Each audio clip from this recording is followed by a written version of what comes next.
தமிழ் மொழிக்கு சின்ன ஒரு ஆபத்து, அது வழக்கம் போல் வந்துக்கிட்டு தான் இருக்குது.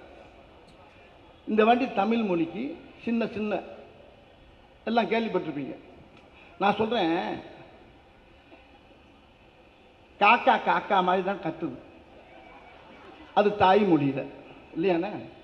அண்ணே உங்களை தான் கேட்குறேனே, இங்கே பாருங்க, காக்கா காக்கா மாதிரி தான் கத்துது, அதோடைய தாய்மொழி. கிளி கீ கீ கீன்னு அது தாய்மொழியில் அது கத்துது. மாடு பசு மாடு அம்மா அப்படின்னு அது தாய்மொழியில் கத்துது. நாய் அதோட தாய்மொழியில் குலைக்குது. இப்போ அதை போய்கிட்டு மாடை போயிட்டு நாய் மாதிரி கத்துனா அது என்ன செய்யும்? கிளியை போயிட்டு காக்கா மாதிரி கத்துனா அது என்ன செய்யும்?